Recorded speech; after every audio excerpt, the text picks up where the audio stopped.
ছোট ছোট চারাপোনা মাছ হচ্ছে।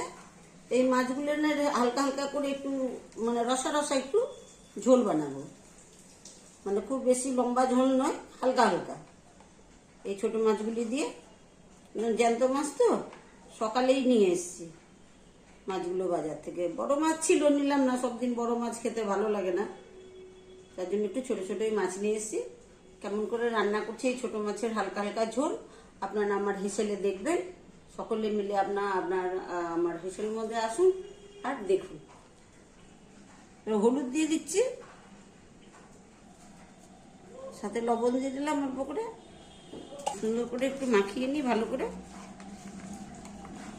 খুব বেশি হলুদ দিলে আবার মাছটা ভাজার সময় একদম কালো হয়ে যাবে, সেটা আবার খেতে ভালো লাগবে না।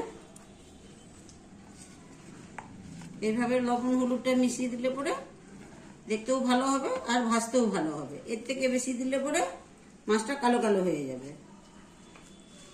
ভাজার সময়। কারণ কড়াইটা গরম করতে দিয়ে দিয়েছি, একটু ভালো করে মাখিয়ে নিই। মাখা হয়ে গেছে, আমি কড়াই এখন তেল ছেড়ে দিচ্ছি।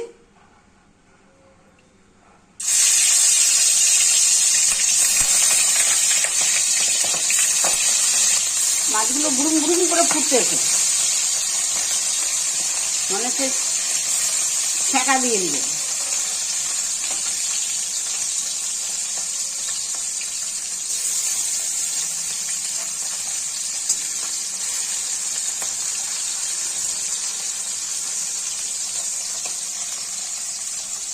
মাছগুলো এখন পাল্টে দিচ্ছি।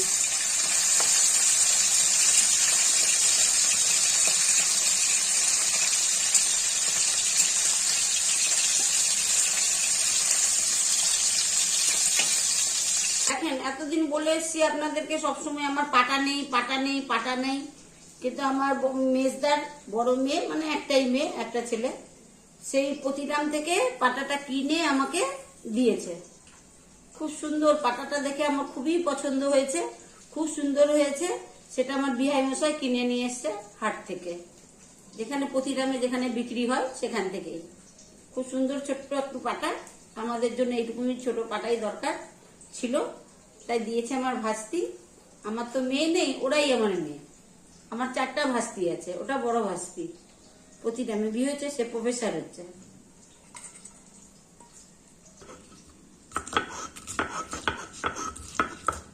ভাস্তির আবার একটা মেয়ে আছে ছোট্ট, কুটু কুটু করে খুব কথা বলে, কিসি দিদুন করতে থাকে গিলে। ফোনেও কথা হয়, মাঝে মাঝে যখন খায় না ফোনে কথা হয়, তখন ঠিক চুপটি করে খেয়ে নেয়।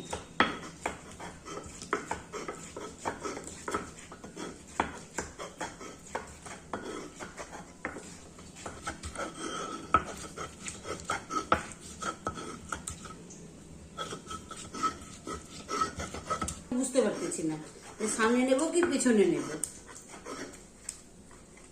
আমাদের তো অতটা দরকার লাগে না, একটু গোলমরিচ হলো, একটু রসুন হলো, একটু সামান্য হালকা, যেমন কোনোদিন একটু পোস্ত রান্না করা হলো তো পোস্ত বাটা হবে, এই জন্য পোস্ত মিক্সির মধ্যে ভালো হয় না, এক গাদা বাটলে হবে, কিন্তু এক গাদা তো দরকার লাগে না।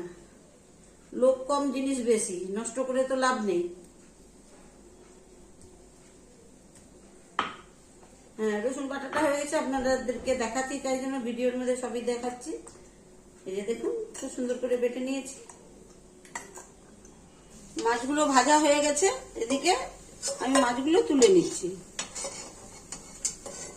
চারাপোনা তাহলে খেতে ভালো হবে।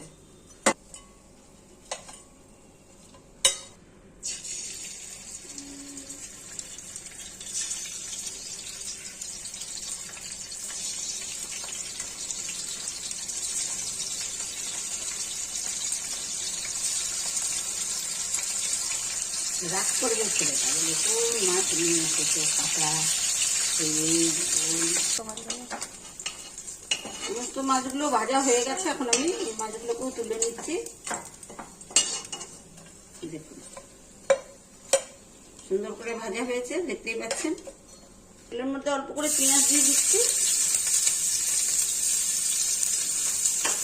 এখন আমি এই পেঁয়াজের ওপরেই পাঁচফোড়ন দিয়ে দিচ্ছি।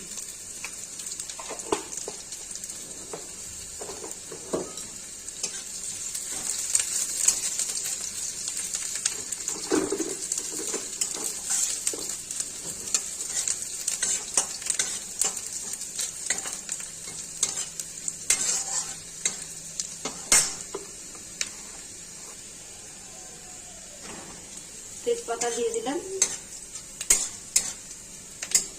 তেজপাতার আরেক নাম কি বিরক্ত পাতা। খাওয়ার পাতায় যখন ছেলে পেলেদের পরে বলে এই বিরক্ত পাতাটা তুলে ফেলো তো।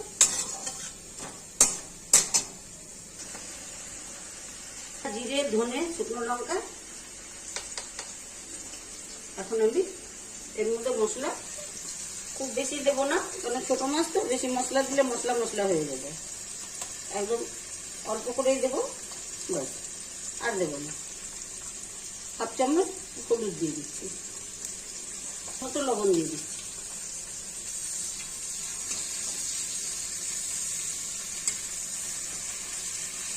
আস্তে আস্তে মশলাটাকে ভাজতে লাগবে যেন পুড়ে না যায়। পুড়ে গেলে কালারটা নষ্ট হয়ে যাবে।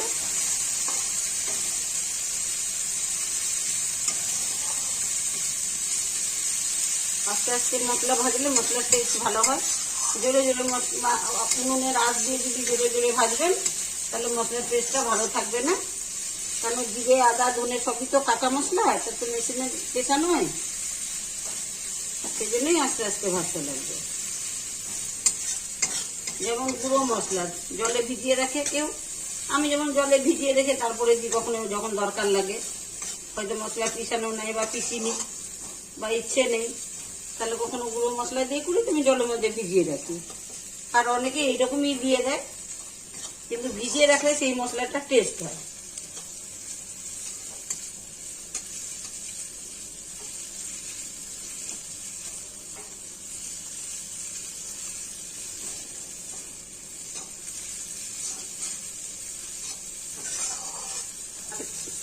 তেল ছাড়ানো শুরু করেছে, তাহলে বুঝে নেবেন যে মশলাটা ভাজা ভাজা হয়ে এসছে এবং সেন্টও হবে। মশলা ভাজা হলে তার একটা সেন্ট বেরোয়।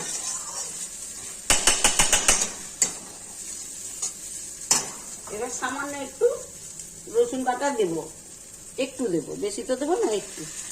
ছোট মাছ একটু রসুন বাটা দিলে টেস্ট হবে।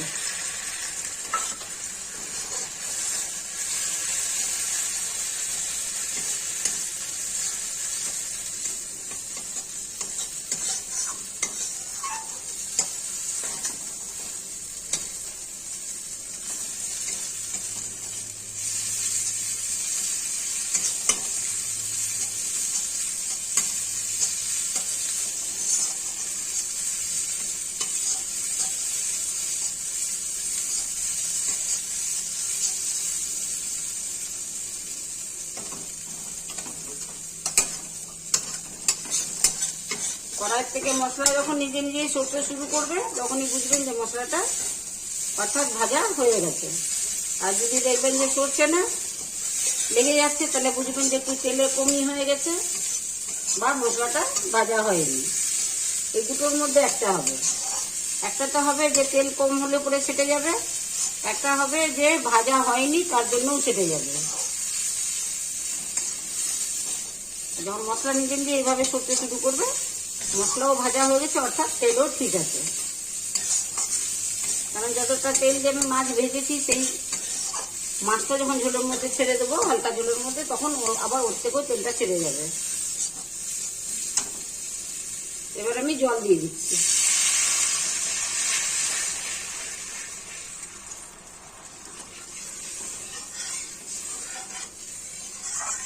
আর ঝোল দেবো না, এইটুকুনির মধ্যেই ফুটিয়ে নামিয়ে দেবো।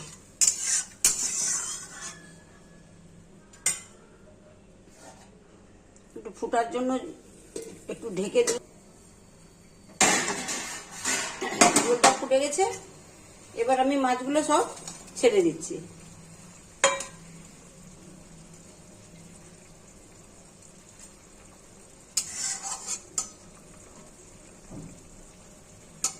ঢেকে দেবো, তাহলে মাছটা ওর মধ্যে সিদ্ধ হয়ে যাবে এবং ঝোলগুলির মধ্যে টেস্ট হবে।